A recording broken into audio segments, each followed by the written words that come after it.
What up, it's your boy Bobby Crillz, and I just wanted to give you guys a real quick disclaimer. This episode you guys are about to watch is actually episode number 5. The reason why I had said in the beginning of this episode that it's episode number 4 is because initially it was.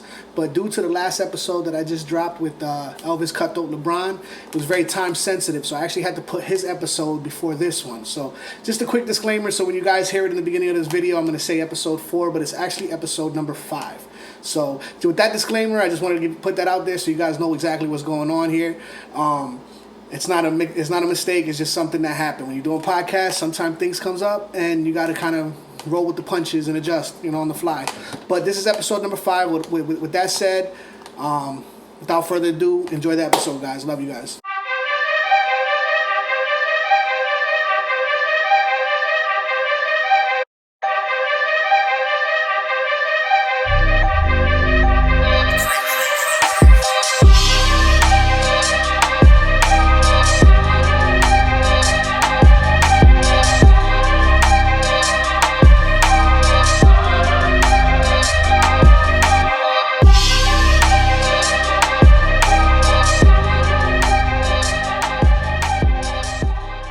It's your boy Bobby Crillz, and right now you're tuned into the Heart of the City Podcast, episode number 4. I'm sitting here with my man, Larry Krayn. What's up? Straight living legend. Some call me that, in Jersey especially. You know how it goes. The history behind me and Larry Krayn is very very extensive. I mean, I met this guy years ago, 2006, 2007, in the heyday of MySpace. Our history goes back that far. We met each other online, and I don't even think it was him that hit me up. I think it was somebody that was working for him at the time that hit me up. And my ex-girl hit you up, bro. Yeah. We were scouting people. MySpace was the thing at that point. Yeah. We built a brand on MySpace. Like, people don't understand the platform that MySpace was. I don't go deep into MySpace. I'm just saying, go deep MySpace into was a brand builder. Like, now, MySpace was the shit. Bro, it was. We basically cultivated an entire hip-hop. We had fragmented hip-hop artists throughout New Jersey, and they were cultivated into a scene, a cohesive scene by way of MySpace. So we were using MySpace because you could put your image, your branding, your colors, everything on there, plus your music, and kind of sell yourself as a brand. I saw you. I would see other rappers. I would scout out talent kind of and be like, yo, I got a venue. Let's put a show on. And so my girl, who was working with me at the time, scouting out talent, hit you up. We can go into that in a little bit too. We'll get into it. So basically, you reached out to me on MySpace via your girlfriend. Yes. And I met you. I remember I was working at Walmart. Mm-hmm. And I met Larry, and he came through, and he dropped off some tickets for a showcase. This was the first time I've ever really got introduced to the whole showcase thing and how you got to sell tickets. And so this man literally showed me a whole new world of grinding that I was never exposed to. And on top of that, he showed me how to get it. He showed me how to get it. There's a lot of people out there that'll do that. They'll be like, hey, come perform here, come perform here. Yes. But they won't break bread. Yes. They won't give you the knowledge to do your own thing. Like, you've been so genuine with me in your life and in my life that I can't even repay you for the history that we have, because you opened my mind to so many different things. So I thank you for that. Yeah, no, bro. And I'll get into that real quick. That whole showcase thing. So, well, first off, salute. Yeah. Salute. Heart of the City Podcast. Thank you for coming. Heart of the City Podcast. Great to be here breaking bread. My boy Bobby Crillz, one of my favorite rappers in Jersey. Period. One of my favorite rappers. Period. But let me tell you about the showcase thing, bro. What happened was, I was doing showcases for this dude named Joey Enough down at the old Coliseum. Joey Enough, the Coliseum. Yes. So if you know 35 Club right now, and if you don't know it, but you drive through North Jersey anytime and you see quick update before we go. 35 Club, the motherfuckers that just got raided for the hookers and shit, indicted, money laundering, all that stuff. Yeah. That used to be the Coliseum. Yeah, that was the Coliseum. Same owners, but hey. So I used to do showcases there Sunday nights. Owners? Yeah, same owners, bro. Anthony. They used to do showcases Sunday night. This guy Joey, he was a promoter. He promoted the nightclub side of it on Friday nights. Yeah. But on Sunday nights, he would say, we're doing a hip-hop showcase. And I'm going to basically try to blow it up like it's the biggest thing ever. Give everybody however many tickets they want. 20 tickets, 30 tickets. He would say, you sell these tickets for $15 a piece. You keep 5, the club keeps 10, right? But I was in my early 20s. I was an aspiring hip-hop artist. So what I did was I didn't sell them for $15 because I don't want people to say no. I don't want people to say it's too much money. $10 is a nice round number. I just sold them at face value for $10 to a bunch of my friends and family, people that were fans of my music. I did a couple of these showcases. Yeah. And I realized I would go in there, bro. I sold 70-something tickets one time to one of these shows. I was the headlining artist because everybody I knew who was... Hold on one second. Yeah. 70 tickets of actual people. Yeah. There's a lot of people out here that are grinding right now that say they're grinding and saying they're doing this, that, and the third, but can't get 70 people into a building. So let me put that into perspective. True. That's not an easy feat. That's not an easy feat. And at that, and I appreciate that because at that point, I had been kind of putting myself out via MySpace, selling CDs on the boardwalk. A lot of the kids don't know what that's about, and that's good because we got digital marketing, digital distribution now. But I was doing that grind for so long that I had that much of a base where I got 70 people in there for my show that they were excited. They also thought it was going to be dedicated time to me, and they're going to hear all the songs that I did and all that. Turns out I got, like a 10-minute set like everybody else did. That's pretty fair. Which is standard. Yeah. But at the time, I didn't know. I think, hey, I'm selling this thing out because I'm promising people a show. Yeah. Anyway, I go into the back that night when I sold all the tickets. I realized 70 times 10, is $700, and I'm making this dude almost $1,000. I had other people coming at the door, too. Yeah. I'm making this dude a G for one night, and I'm just one artist, okay? He got 10, 15 artists. So you talk about a G, even if they don't do as many numbers, 500 a pop, he's making, what? Several thousand dollars in one night. And I performed that a couple times, did what I had to do. Pay attention. Did what I had to do. But I started thinking to myself, well, who's this dude? And why does he get to he's making all this money on all of us as artists.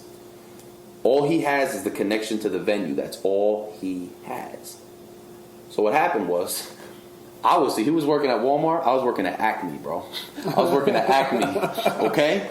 And when I was working at Acme, my boy Billy Stanton, shouts to Billy, doing real big things. I still got Billy Stanton in my network. Billy Stanton's doing things, but he saw me at Acme one night because he was like picking up ice cream or something for his mom or something. And I was like, he's like, yo, you still rapping? I heard your song, this and that. I said, yeah. He said, yo, you should meet this guy, Antonio, who owns Bourbon Street, Sayreville. I said, fine. So one night I go meet Antonio, Bourbon Street. I said, what am I doing here? He says, well, Larry, I got something for you. He said, let me take you somewhere. So Antonio and Billy take me to some place out in Lawrence Harbor. It's called After Dark. After Dark, bro. Now, I'm just me. I just fell into this because I'm rapping and just know people. Strip club, After Dark. Yeah, strip club. Strip club. So we go in there and it's just dead. There's no one there. There's nothing happening. There's no patrons. There's no customers. There's like 2 girls on stage. There's nothing going on. There's this dude Brian there. He's running it. Brian, shouts to you. I see you went vegan and everything. You're doing very well, and that's cool. And that's good. See, people are changing. People evolve. Shout out to the vegans. Yeah, the vegans out there. You're healthy living. It's not me, but I respect what you're doing. Go green. Go green, bro. So I see him, and he's like, oh, you do music? I'm like, yeah. He says, well, we're trying to get, something going on in here. Some showcase or something, some kind of show.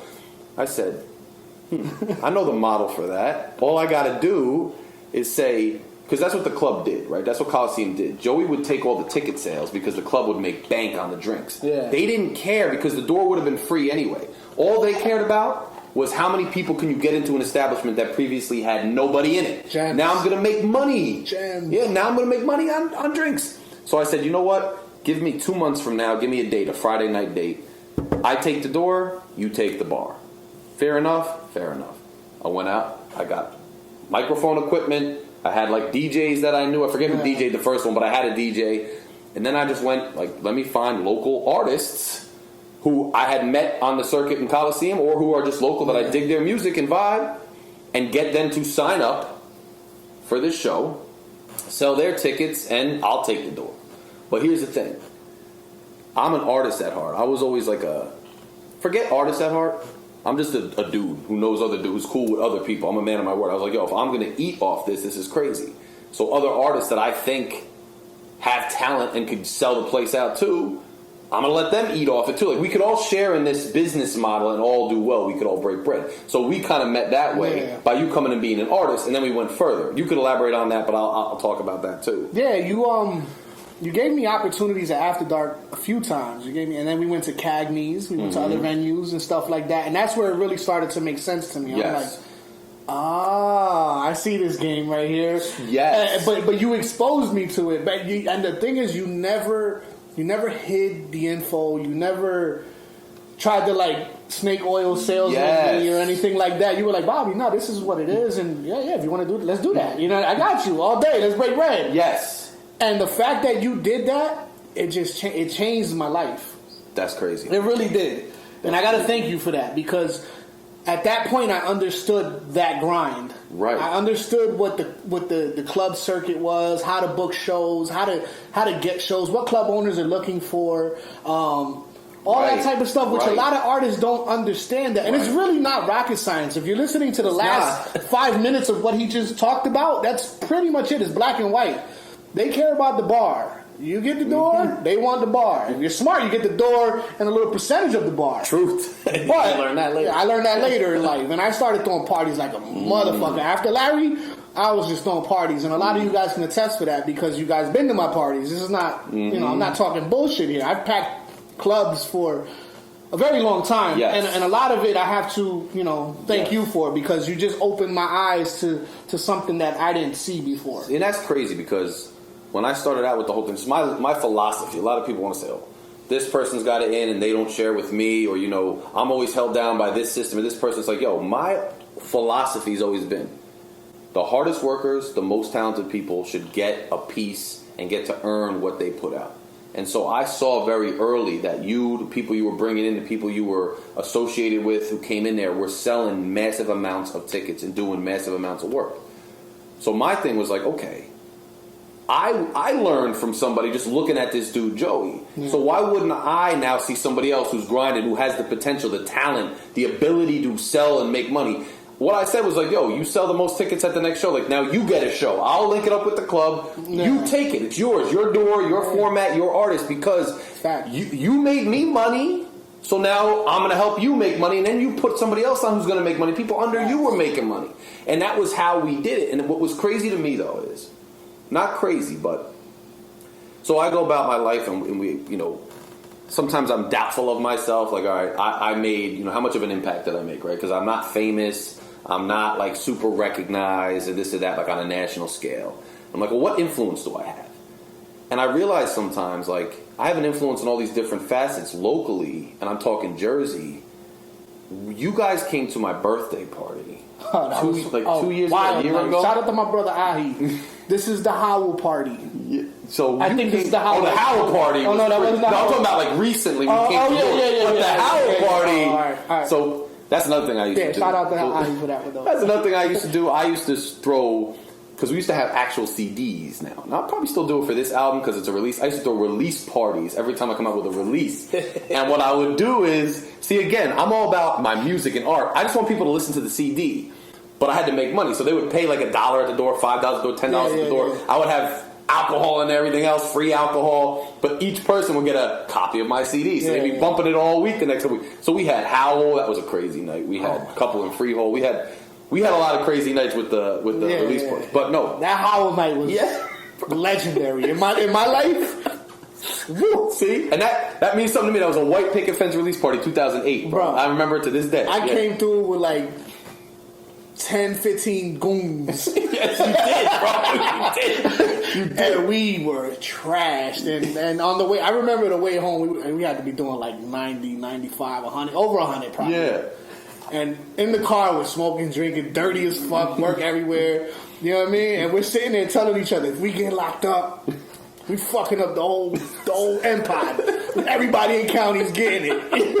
That's how drunk we was. It was that, and I'm not even like that, bro. Like, so this goes to show you how drunk we were. But and that shows you the level of party that I used to throw in my 20s. Okay, so just take notes. But I'm talking about 2 years ago. You guys came up to like the Newark. Came to Newark. And my boy Elliot fan, a poet friend of mine, he was talking to J.I. And J.I., I guess they were trying to find, like, how do you know Larry? And I overheard J.I. saying to my boy Elliot, Larry really was like a good friend. We came up with the music, but he was the first one to really put us on, like, to the money making in the club. Like, he really shared that knowledge and that wealth. He really made an impact on me.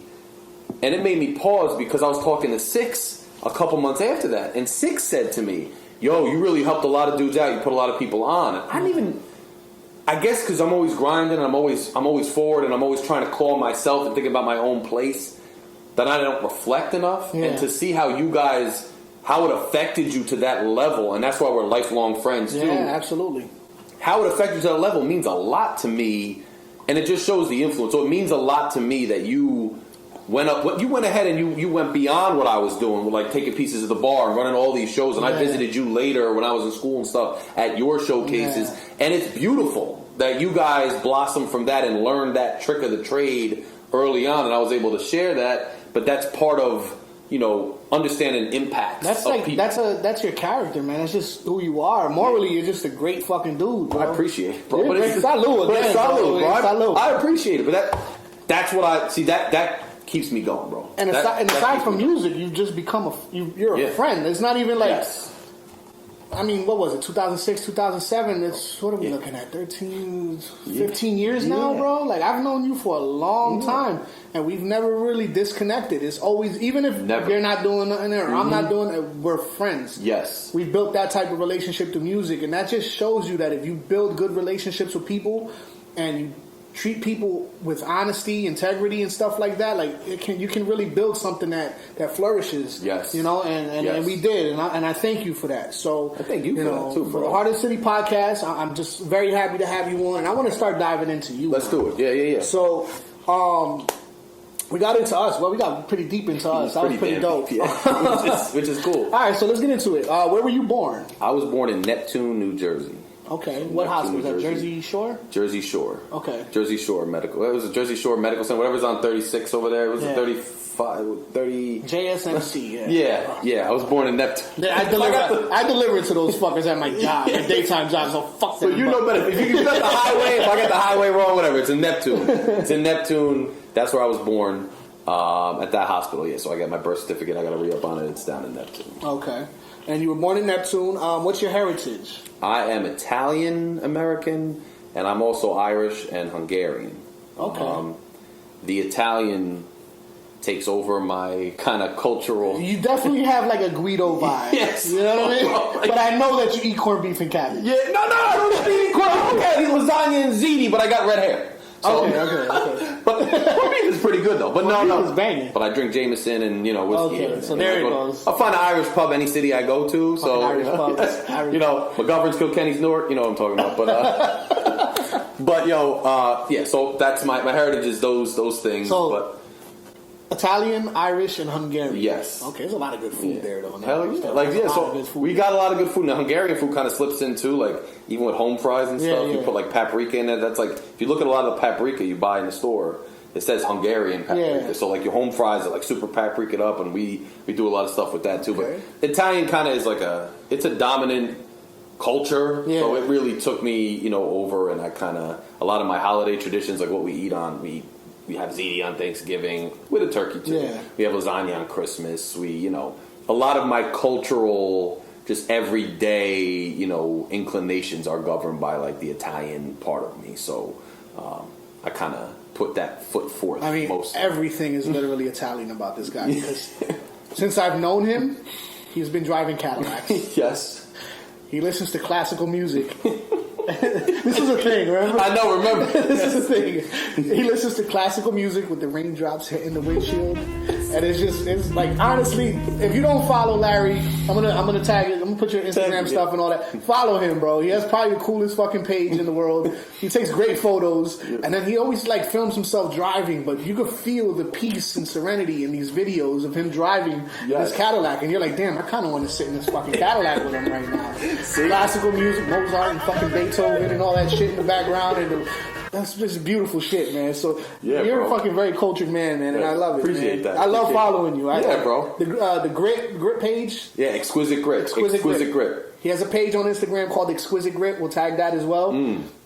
And he takes fucking phenomenal pictures, man. And it's of Newark, pretty much Newark and like the surrounding areas because That's where you're from, right? Most of it's Newark. And then, I'll go, because Exquisite Grit's like an urban, it's deemed like classy urban photography. So it's like, the gritty nature of like a back alley or like a corner bar, but like the exquisite nature of it. Like it's kind of fly, like it's kind of dapper, but it's in the grit. Yeah. So Newark encapsulates that a lot, but then I go to like DC, or if I'm in Philly, wherever else I'm at, you seem to be capturing everything. Yeah. So, like I've been following that page for a while, and I definitely love that page. Mm-hmm. He captures everything. So before we even get into the whole North Exquisite Grit thing, did we touch into where you were raised? No. Okay. So where were you raised? Freehold, New Jersey. Okay. Freehold, New Jersey, and I was one of those people who. So Freehold is a nice town. It's a suburban town, but it has its like apartment complexes and its urban center and this and that. And I was one of the kids who I think in our generation it's pretty prevalent. I think a lot of people probably relate. I was born into a family that both parents were married, and I lived in like a single family home with like a yard, and then they got divorced. And I spent my entire childhood, the entire duration of my childhood, hopping around Freehold in different apartment complexes and different townhouse developments. And I was raised there. I went to my parents were, they found a way to keep me in the same grammar school, and I was lucky enough the same middle school and then Freehold Township High School. But my little sister... Shout out to them, that's pretty important. It is. That's very important. But my younger sister actually wound up in like 5 of the different grammar schools. But she knew everybody. She played sports, so she knew everybody later in town.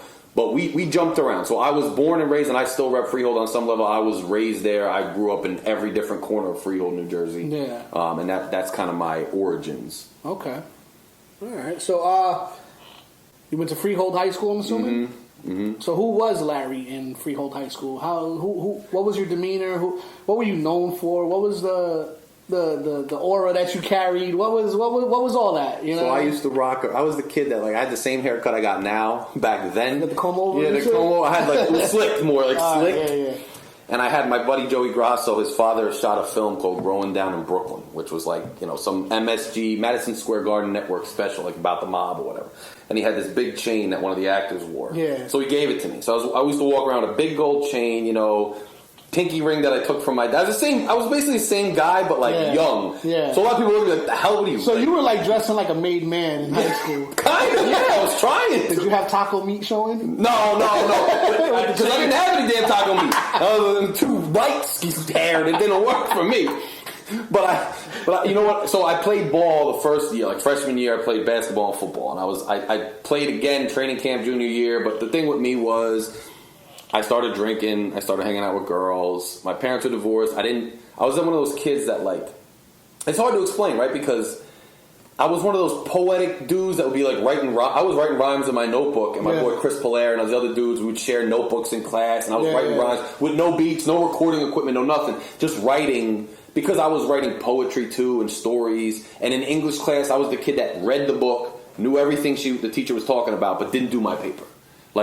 Failed out. Didn't do my paper, cut class all the time because I was drinking, I was partying. I was just depressed, I guess. One of those kids that the angry artist kid. You know what? I can relate to that because growing up, I was in high school. Mm-hmm. People that know me, I was well known. I was pretty popular and stuff like that. But I was still finding myself too, and I was scared to break out of my shell. You like you said, you were a creative. Yes. You were writing all the time. You had all these ideas, but at that time, around kids that age and stuff like that, it's hard to really express yourself because you don't know if it's going to be ridiculed. You don't know if it's going to be something that's going to excel you or bring anything type of positive to you. To that point, I was ridiculed to some extent. I wasn't a bullied kid. I've had plenty of. I was a fighter. Yeah. I was the kind of kid that we're gonna throw down, we're gonna scrap, bro. I played sports, not organized. After a while, I played sports in the street though. We were playing ball all the time, playing football. Yeah. I was cool with every different group. The band kids, the regular kids who partied all the time. Yeah. Some of the jocks. I was just cool with people. I was cool. Yeah. I had my girlfriends and but when it came to they wanted to define you at that age and in school, bro. And I was not you can't define a kid in high school. They want to. The kids want to. The kids do. Yeah. So the goth kids didn't like me because they're like, oh, he's into rap music. He's a wannabe gangster. the rap kids don't like because they're like, oh, you got your hair all combed nice and all this and that. You think you're like it's 1950 and you're Frank Sinatra.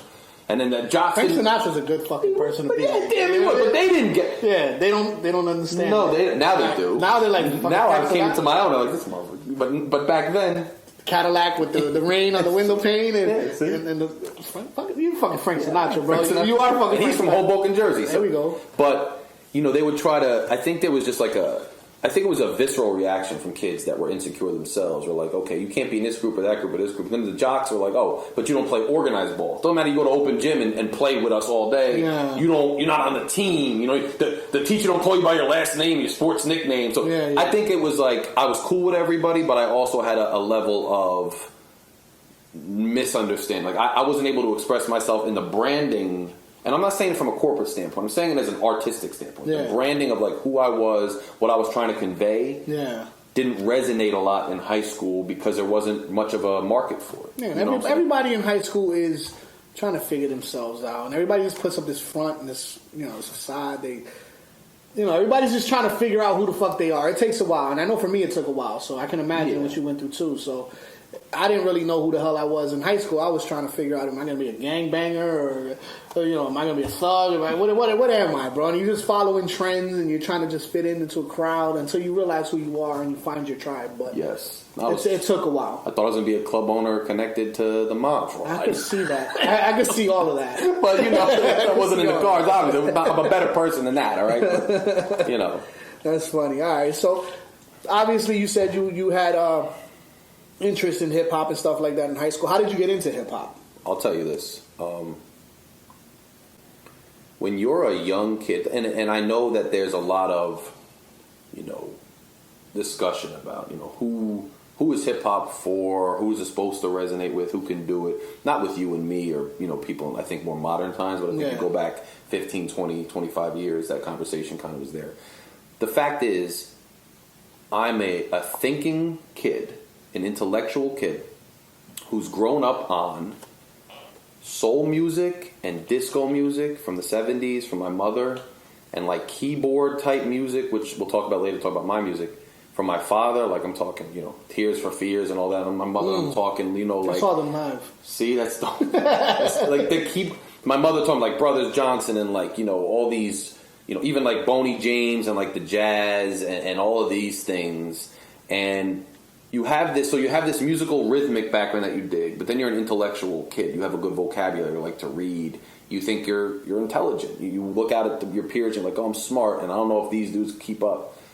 You turn on the radio in the 90s, bro, and I don't think younger people or people who weren't plugged in at that time really understand that mid-90s, early to late, the whole 90s. Yeah. But that mid-90s, bro, like 93, 94 to like 97, 98, when you were a kid and you were like in middle school, later grammar school, early high school, and you needed an outlet and you needed to escape, like my parents are fighting and I'm dealing with nonsense in the street with other kids and schoolwork is what it is and I don't know what my future is and you're starting to lose your innocence and become aware of the world, and you turn on Hot 97 in that time period, or you buy an album like DMX's first album, or the Ice Cube joints, or like any of these older Nas, especially Nas, AZ, like in the 90s, early 90s, bro, you turn that on, you hear the rhythm and the music that you've grown up with, that you loved, and then you hear some intellectual, like meaningful vocabulary, Guru, bro, like Gangstar. Like, to me, Royalty and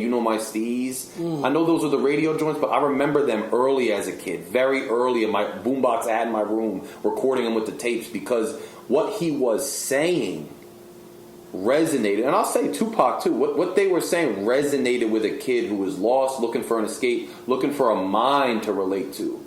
These dudes looking to come into their own. Yeah. These dudes were putting ill vocabulary, deep messages, societal critiques of your friend circles, critiques of parents, stories of upbringings on these dope musical tapestries is what I would define them as, that you had kind of grown up on. And you could put your headphones on or zone out and just get lost in it and marry that poetic sense in me with the music sense in me and with the sense of like, who's an intellectual? That's still hard. Yeah. Because, you, as a boy... Hold on. We're gonna dive back into it. We're going to take a quick break real quick. I got to take a bathroom break. Make sure you guys stay tuned. We'll be right back. We're going to dive right back into that. All right, so we're back. Larry, let's continue on where you were at. Yeah, so hip-hop, I was saying, when you're a kid and you're kind of going through those trials and tribulations, be it divorce, be it, dealing with money troubles, any kind of family troubles, any kind of insecurity as a young man that I was going through, hip-hop really showed me that there were other people who had struggled as well, but had this intellectual prowess that I could relate to, and it spoke to me. There were nights I didn't want to hear what was going on with my parents or whatnot or whatever else, headphones on, and just got lost in that world of intellect, words, and rhythm. And it sounds kind of a certain academic way, but that's what hip-hop really, that's how I got into it. That's the power of music. It's a universal language that helps people get through moments in their life. And that's exactly what it did for you. And as a writer who was already kind of creative and wanted to be, was writing poetry and things like that even at a young age, I was like, well, I love this kind of music. I grew up on this kind of music. I want to start to write. And I started writing to other people's beats, other songs without a beat. Just started writing. Straight instrumentals? Yeah, not even, because I didn't have an instrument. Because I'm talking the 90s, before I had any equipment, before you had... Kazaa, LimeWire and shit like that. I'm talking before that. I was just writing. And then you get into the high school years, and now I'm writing with... Now I have Kazaa, now I have Napster. Now you can get instrumentals. Yeah. And I'll tell you, just to segue in on it, you can stop me if you want, but how I kind of got into the whole thing with Lusciato, the way I started making music was... I was writing all these things, and I had a certain particular taste in beats and instrumentals, and I wasn't finding it or hearing it anywhere. Yeah. So I started saying, saving up and asking my parents, 2 Christmases from now, I want a keyboard so I can start making my own music to rap to, because I want to hear a certain sound, and I kind of got into it that way. So you've been a creator at heart the entire time, which is amazing. Yes. That's awesome. It took me a while to realize that I need to be a creator. Okay. Yeah. I didn't even know I had those type of capabilities in me until I was really diving into music and trying to grind it out and then learning the game. And then I'm like, you know what? I got to do this, or I got to do that, and I got to do this. And it took me a while, but the fact that you were able to recognize that at such an early age, that's pretty fucking dope, bro. In high school, I'm making, I got old recordings of, a very older school, not a well-equipped keyboard, but an older antiquated drum machine, but I'm putting things together, these weird jazzy things that are not totally on beat and kind of all over the place, but I was creating that type of stuff early, even without any musical training. So I didn't have any musical training, but I was just hitting the keys and whatever rhythm and melody. Straight trial and error type shit. Yes. And then eventually when I went to college, I took some classes in music theory and stuff, just to kind of associate me with whole, half whole, if a piano player know that. For those listening, hear what he just said. He educated himself on music theory. One of the past episodes I had with Lorenzo, we talked about educating yourself in music and learning the concepts of music and the language of it. Yes. And you did that. Yes. I mean, I still can't read music. It's not like I can play by ear a song, but I know enough where to put my hands, and then just... I'll be honest, sometimes I just zone out and I got the drum, way around. And I'm just going. And because you play around with it long enough, I have my hands on certain chords, certain notes, and I just go. And so I always loved, because again, I grew up in the 90s on that Gangstar, Nas, Jay-Z, old Jay-Z, Wu-Tang. So I had a love. So not no Jay-Z? Huh? No new Jay-Z? No, new Jay-Z, Black Album Jay-Z, but I wouldn't say 444 was the big pimpin' era wasn't my thing even. It was I like Can't Knock the Hustle, Reasonable Doubt. Jay-Z is I'm a 444 Jay-Z. See, I love that Jay-Z. But that that Mobb Deep, that jazzy East Coast grit, even the West Coast, some of Tupac stuff, Ice Cube stuff, and some of the really gritty stuff. But my point is, Easy Mo B, the beats he was making. Yeah. One is I eventually felt my way around those keys and was able to this is where I was going, my bad.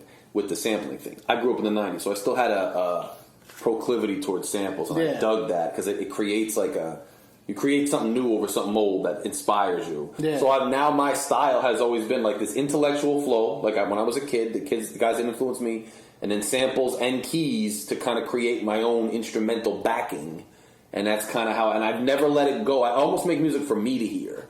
And eventually people started to dig it, and I was like, okay, if you dig it, then I'll put it out. Yeah. And I gradually put it out, and then I kind of got, my ego kicked in. We're dudes, and I was like, well, I'm going to promote the heck out of myself, promote the hell out of myself, be everywhere. But that's so easy to get lost in the marketing part of it. It's crazy. And so, to that point, I kind of, at this point in my life, like we'll talk about it, like I'm in a different trajectory professionally. So the music is still, I'm still an artist at heart. And art is my main, who I am more as a musician, an artist, even though professional who I am is something important. But I don't get caught up in the marketing anymore, because to me it's like, if I got to create something to market it at this stage, then it's not fun anymore. So I just do it for me to listen to, and that's how I do it. So I had a question, but I'm going to completely skip over that, because I feel like you've been somebody that's always found your own inspiration internally. Mm-hmm. I don't think there was, I mean, maybe I'm wrong, but I feel like there probably wasn't anybody that really showed you something and changed your life when it comes to hip hop. I feel like you were kind of introduced to it on your own. Mm-hmm. Is that right? That is right. No, there was no in particular person. Yeah, so I was going to ask if there anybody that kind of like, who did you meet that changed your life in that aspect? But I feel like, from what I've been hearing, that it's been pretty much self-motivating, self-motivated. And but I will say this, just quickly. I mean, there was a dude named Ant Ranieri, Nabladan, who was around in my hometown kind of doing this. There was before you go on, there was a cat. Big D, remember Big D? Big D, yeah. From Point Pleasant. No, but he was Quinn. Mike Quinn, who's on cue, his boy. That's how I knew him. And Mike Quinn. So, what? All right, we'll get into that on camera. Where I was going with that was... I feel like somehow that might tie into this, no? No, because I knew him later because I knew Quinn. But that's, I think the point is like, my boy Joe Daly, Nabladan, Ant Ranieri, on cue, Mike Quinn, Bobby U, D. Smith, Machete Smith. Machete, shout out to Machete. Shout out Machete, bro. Like, so, Cheyenne, my boy Cheyenne, who's C-Lou now from Freehold, and me and him clicked at a young age because he was my boy's cousin, R.I.P. Mike Phillips. So there was no one person that influenced me. I influenced these people and vice versa. Like, there was a group of people like my own age and my own surroundings that I think kept giving me catalysts to keep going and keep evolving. Like, first I meet Ant Ranieri, and he's doing this, he's making CDs, he's doing it big like that with DJ Pickles and his old record label 98 Proof, and I'm like, well, I want to do that. And then it's like my boy Joe Daly, just Is that what led to After Hours? Yeah, so as a kid, we were almost competing, me and them, and I was like, well, they can do it. They can do a label, they can put out CDs, well, so can I. Yeah. And they showed me the model, kind of. And then my friend Joe just encouraged me to write, and then meeting Cheyenne, and he's like a local kid who's writing too from my same neighborhood, and we're making records together. This dude Dylan had like a studio, so he had the money to kind of invest. We didn't have the money at the time, so he had the money where his parents could like help us build like a studio and everything. Started recording, and I think it was incremental steps of like many people. Then meeting you guys, like the dudes from Amboy. I don't want to go way off in tangents. We talked about our relationship. Let's talk about Amway. But like you, J.I., Shakes, like when we met through the showcase circuit, that's one thing. But the sound and the generation, right? Like, I'm a kid who's doing like soulish, jazzy, smoothest East Coast hip hop. And I meet you guys, and it's like we were now in an era in the early 2000s where it wasn't totally in favor, but you guys are my age doing the similar type of music, and you appreciated what I was doing. And we would not just be at the show. Some people would be cordial, like, all right, we're cool, we're breaking bread at the show. Yeah. But we don't really click musically. But us, we would be in the studio collaborating. You guys would be hopping on my songs. We'd be in an Amboy studio dropping stuff. Shakes would be, that sample you just hit, like it hits like that, like right there. And he would understand the intrinsic, pieces of what I was doing, and that catapulted me again. Like, these dudes... History. These dudes respect it, they like it, and they're from up the road, a little bit north, like, so I'm going to keep doing it again and again. So, to answer your question, I don't think there was one person influenced me hip-hop-wise, but there were many. Yeah. As I was learning myself, many local people kept facilitating my growth and my enthusiasm into hip-hop. That's an awesome answer. Yeah. That's a fucking awesome answer. And that's the truth, bro. That's the truth. Salud. It's been quite a journey, I'll tell you that. Yes, a hell of a journey. All right, so who are your favorite artists to work with? All right. So, this dude, every time I've given him something to spit on, he has absolutely slayed it, and just like, and then dudes always ask me, who's that cat? Is J.I.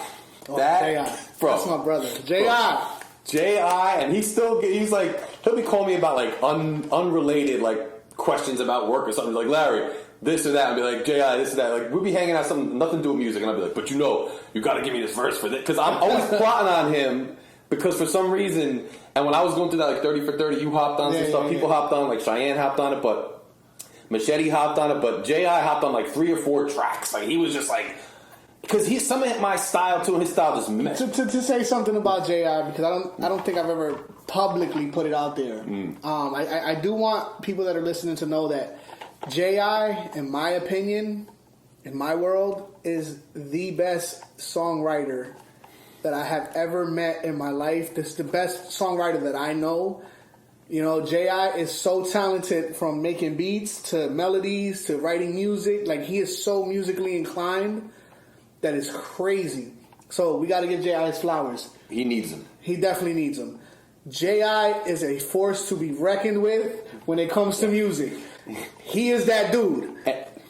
And he's humble, because you don't understand, over the years, The Beautiful Mind of J.I., which is a classic Jersey, in my opinion, it's a classic underground album. Like, and I'm not playing when I say that. I have been playing it like late night so many times over the years, and I just send him a video of me vibing with like 3 dudes just vibing, and he's always like, "Yo, cool," but I'm pissed or something. I'm like, Jay, like, this is a gem, because like you said, songwriter, the concepts, the beats. I love working with him.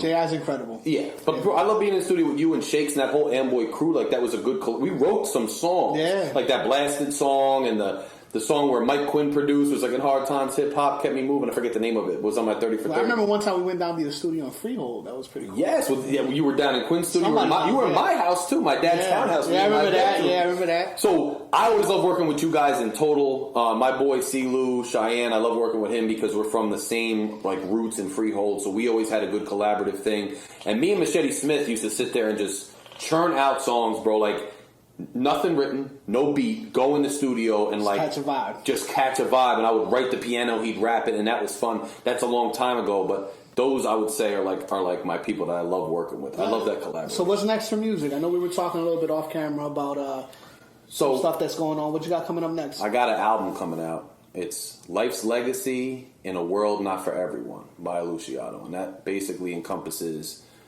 I'm reflecting on my life's legacy, what it has been and what it's going to be, because now I'm getting up close to 40. I'm 37 years old. I'm thinking, what have I done and what do I want to do? And I'm reflecting a lot on life and life's legacy, my life's legacy, and also our generation's legacy.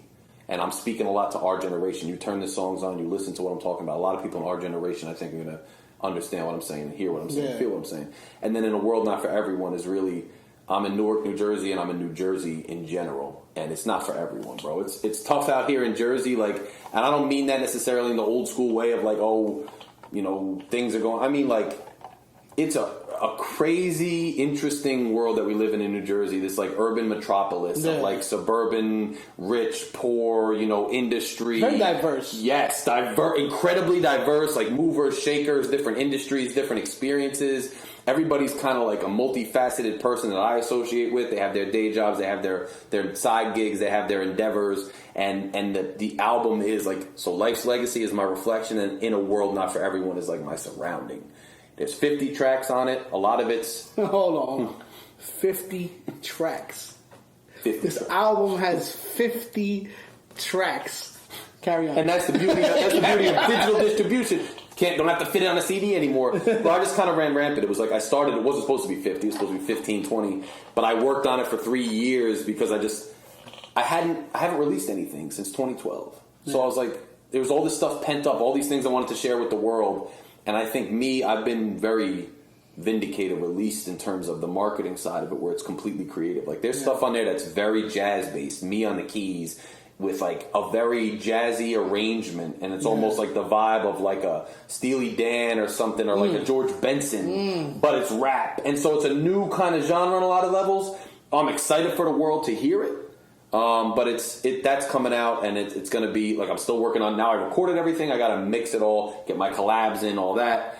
So it's going to take a little while. But when it comes out, I think it's going to be, it's a big project for me. It's like a chapter in my life that I'm like closing the artistic book on and putting out to the people to absorb for the rest of eternity. I'll tell you what, I can't wait. I know I'm supposed to be jumping on this. So, yeah, you are. I know we are. And dive bars is what we're doing. Yeah, we're talking about dive bars, so get ready for that. Me and Larry share a love for dive bars. You guys don't know what a dive bar is? It's one of them places that's like Cheers. Everybody knows your name. Yes. I do not want to be in a nightclub fucking pumping fists and doing whatever it is you guys do in the nightclubs. I like to be at a bar. I like to sit down. I like to have my drink. If they have a jukebox, it's over. It is over. You know what I mean? Love this. It's over. You're gonna love it. It's over. And you know the jukebox where you connect the app to the phone. Yeah, you're gonna love it. You're gonna love this song. 7 credits to skip the next person's song. Yeah, that's my type of place. That's what we're talking about. All right, so I love dive bars. I'm excited to hear this album. I'm excited to be a part of it. Yeah. I do want to get into some more serious stuff. I know that it's crazy because as creative as you are, being the creator that you were and doing the things that you did, you actually transitioned into a career in law. Yes. Can we dive into that a little bit? Yeah, we can. You became a lawyer? Yeah, a lawyer. So, which is crazy. I never saw that one coming. I love that. I love that because I know you before that. Yes.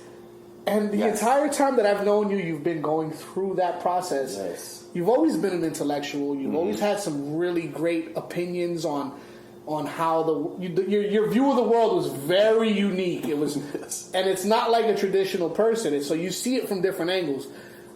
How did you get into law? What the hell was that about? How did that happen? Oh, you know what happened was, so I'm going to school this whole time. Like I told you how I was in high school. Yeah.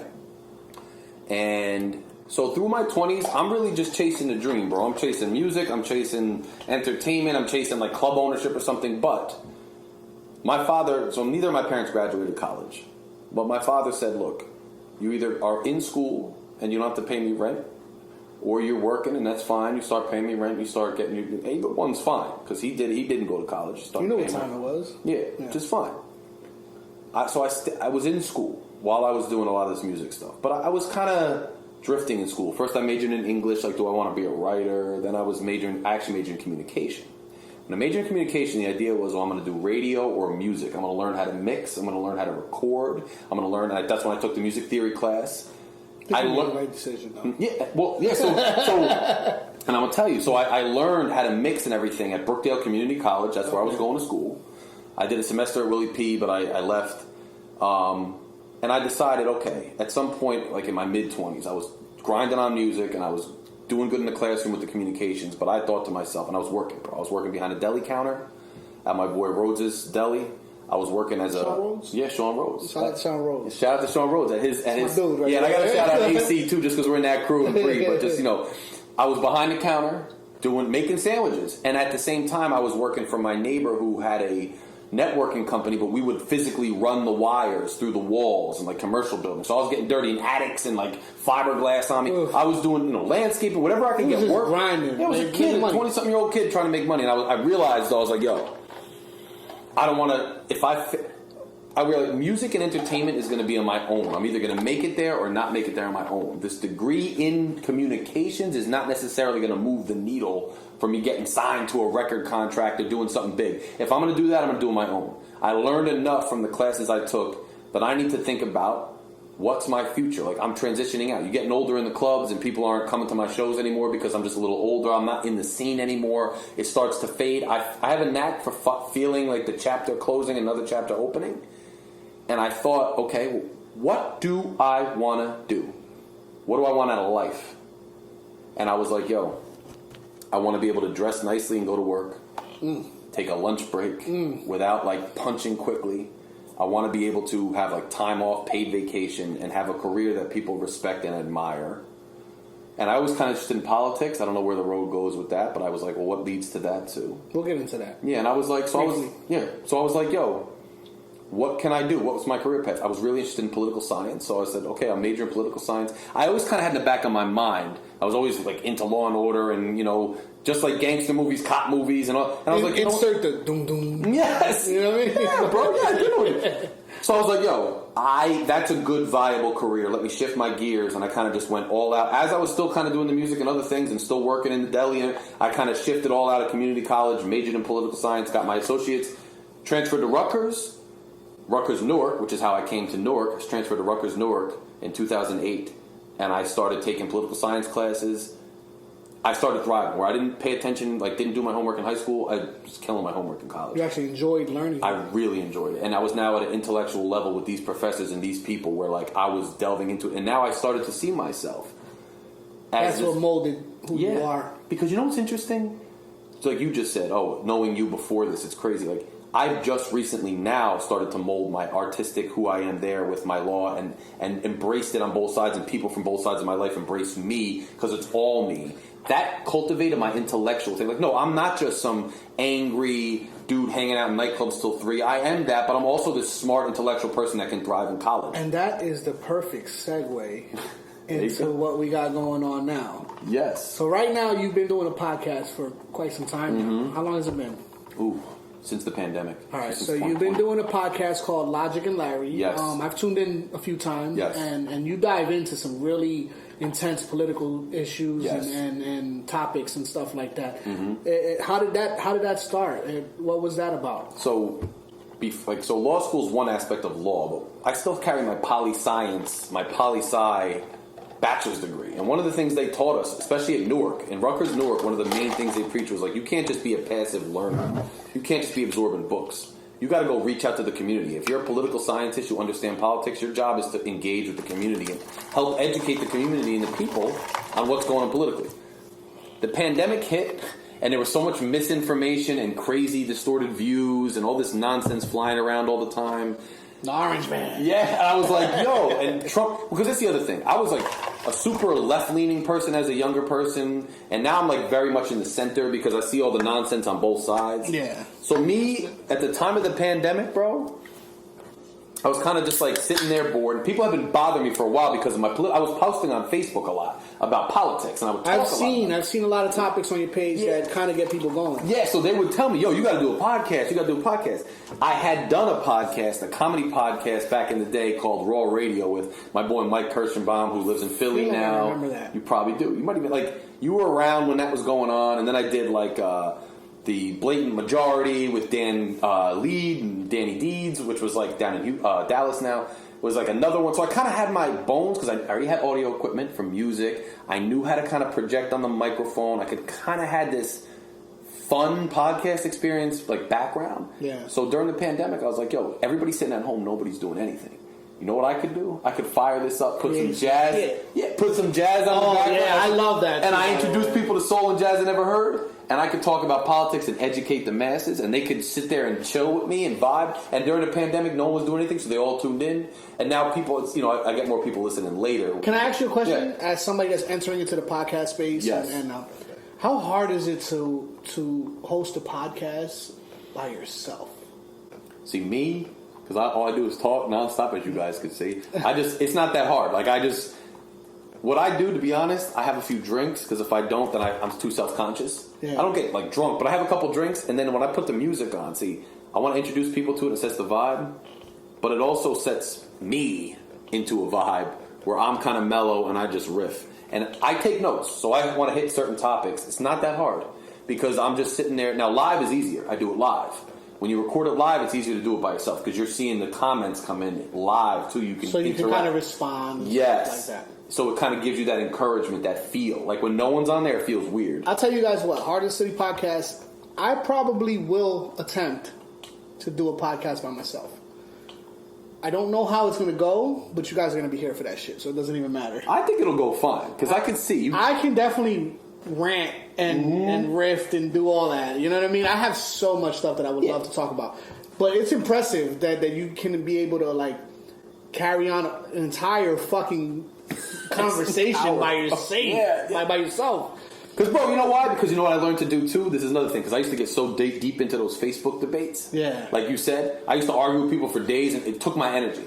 So now, though, God bless I will see the nonsensical, news stories or people posting. You kind of notate it. But, I note it, and then I, let it build up on me, and then the podcast just, I say everything I want to say to everybody, and then then I'm at peace and I go into resting mode. You know what I'm saying? Yeah, so I kind of get it all out. So I have a lot to say, and that's so another thing. Yes. The person I'm gonna tell you everything. It's my show, and you want to hear what I have to say. Listen to the show, and I don't want to talk to you other than that. Yeah. And that kind of is my therapy too. So that's another way I do it.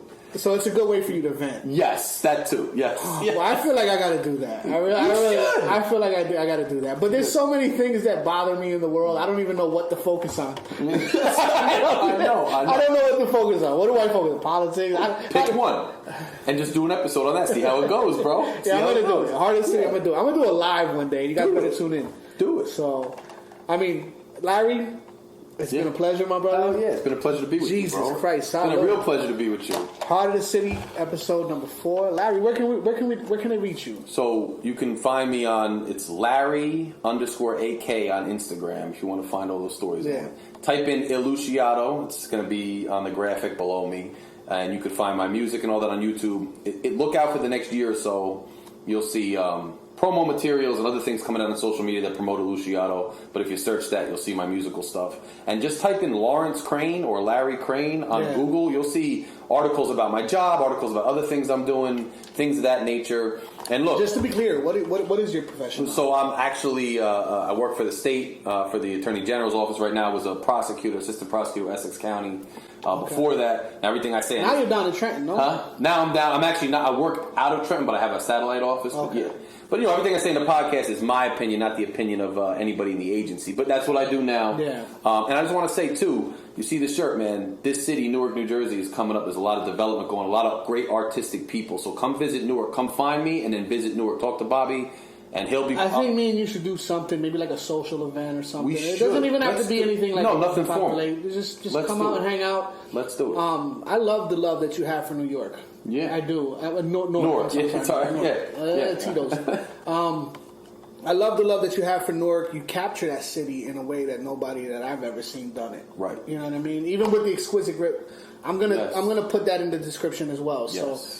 Follow Exquisite Grit because Exquisite Grit. The pictures are fucking amazing. Yeah. Like this is not. I'm not. No, I know. It's not because I know you. I'm just telling you. Like this is some fly shit. I appreciate it. Some fly shit. I think if you like any bit of this interview and you want to get more into understand my image, what drives me, whatever, follow me on these social media sites and whatnot. You'll see how I'm kind of involved in Newark and how my involvement in this city. And in New Jersey at large, but this city has kind of brought together my political stuff, my job in law, and my creative musician stuff. It has definitely become you. Yeah. Yeah. Fucking and that's awesome. Salute to that, bro. Salute, bro. Salute to that. Salute. Jesus. And it's been great to be on here. I've been waiting for this for a long time. This is my dude, man. We came up together and we're still growing, and we don't know where the future's going, but we are still in these creative endeavors. So to be here with my man early on in the podcast is an absolute blessing. I'll tell you what. I really appreciate it. This is a friendship that stems beyond music. He's a Dolphins fan. I'm a Lions fan. We'll talk about that another time. Time. We'll do a part 2 for that one. But I know we don't have a lot to be proud of as of lately, but diehards at heart. You know what I mean? Bond over that diehard. You know what? I'm going to share the link to his Dolphins. Fanatic Fury. Yeah, his Fanatic, his Dolphins YouTube channel where he breaks down a lot of Dolphin stuff. If you guys are Dolphins fans, check it out. Fucking amazing content. But this is a friend. This is somebody that's been very important to my trajectory and anything that I'm doing, pretty much in music or just life in general. This is a great guy to have on your side, and I love Larry, man. So thank you for being here. Cheers, bro. Love you too, brother. You already know, man. Barbecues and this is family. So, Heart of the City Podcast, episode number 4. Larry, Lusciato, Krayn. You already know what time it is. Bobby Crillz signing off.